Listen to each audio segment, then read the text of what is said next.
काल 19 वर्षाच्या एका मुलाने नव्या आयफोन प्रो 15 साठी छत्रपती संभाजीनगरमधील तिसगाव परिसरातील खवड्या डोंगराच्या कड्यावरून आत्महत्या करण्याचा प्रयत्न केला.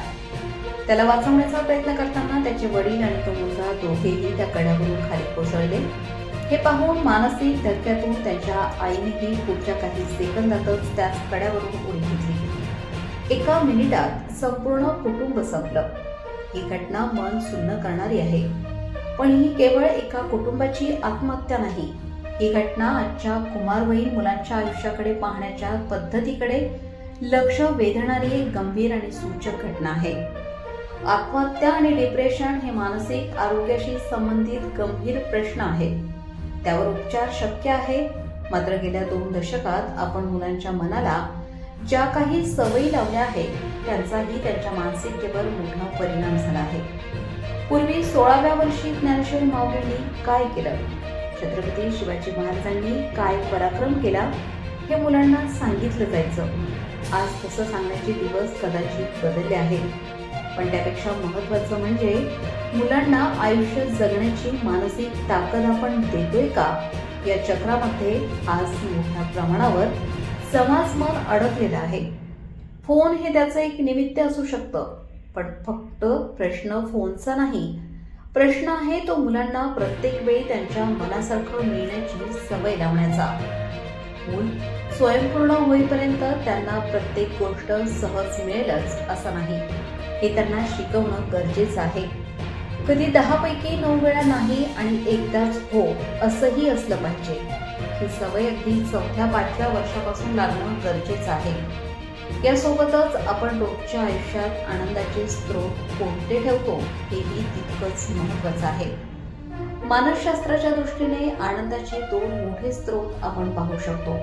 एक म्हणजे तातडीने एखादी गोष्ट मिळाल्यावर मिळणारा आनंद, डोपामाइन, आणि दुसरा म्हणजे दीर्घकाळ प्रयत्न करून कष्ट करून एखादं ध्येय गाठल्यानंतर मिळणारा आनंद.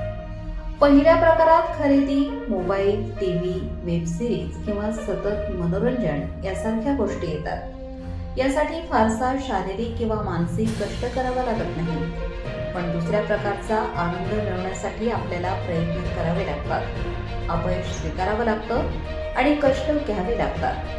आजच्या आयुष्यातला कष्ट करून आनंद मिळवण्याचा सर्वात सोपा मार्ग म्हणजे व्यायाम. पण दुर्दैवाने कुमारवयीन मुलांच्या आयुष्यातून व्यायाम, मैदानी खेळ आणि शारीरिक कष्ट हळूहळू कमी होत चालले आहेत. यासोबत आणखी एक गोष्ट महत्त्वाची आहे. नकाराला आपण कसं सामोरं जातो हे ठरवतं आपलं मानसिक लवचिकता आणि संकटातून सावरण्याची क्षमता.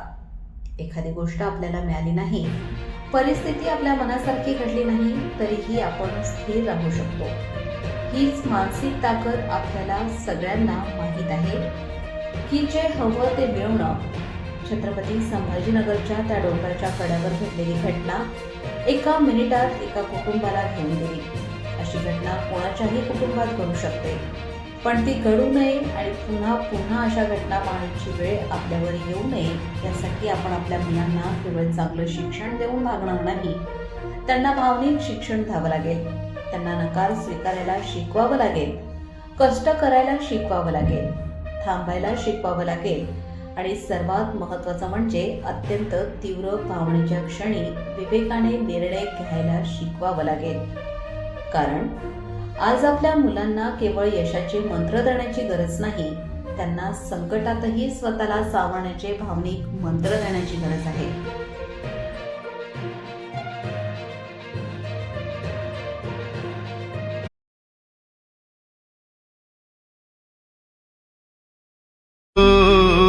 चिट्ठी न कोई संदेश, जाने वो कौन सा देश जहां तुम.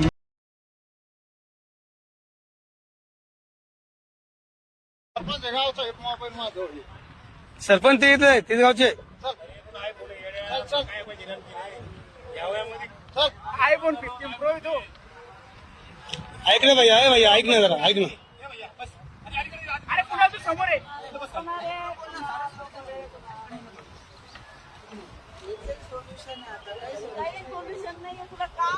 ऐक ना भैया, ऐक ना जरा, ऐक ना आमचं. अरे ऐक रे बाबा, तू उडी मारल्या ना कोणाचं मोठं नाव होणार आहे तुझं. आईसाठी जग, काय होणार तुझं?